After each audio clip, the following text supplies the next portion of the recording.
How to remove apps from home screen on iPhone. So if you have any application you want to take down from your iPhone home screen, while you still be able to access them on the Hype library or use the Spotlight search, then this video is going to walk you through how to do this step by step. So if you don't know this, if you found this offer informative, please don't forget to like and subscribe.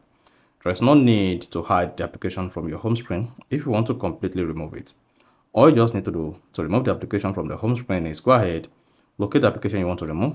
So let's say this application, Chess Club. Press and hold the application just like this. Then you should see Edit Home Screen, Share App, Remove Require Face ID or Remove App. Then go ahead and click on Remove App. Then you should see a menu come up. Under the menu, you should see Delete App, Remove from Home Screen or Cancel. Then go ahead and click on Remove from Home Screen. Then you should see the application removed from your iPhone home screen. Now, if the application is in folder, you can go ahead, open the folder, repeat the same process by pressing and holding the application. Then go ahead and click on remove. Then you should see remove home screen. Then go ahead and tap that. Now, to find removed apps from home screen, there are two ways to do this. You can either use the Spotlight search, click on that, and then search for the name of the application you remove from your home screen. You see that? That is one way, or better still, just go to your Hype library.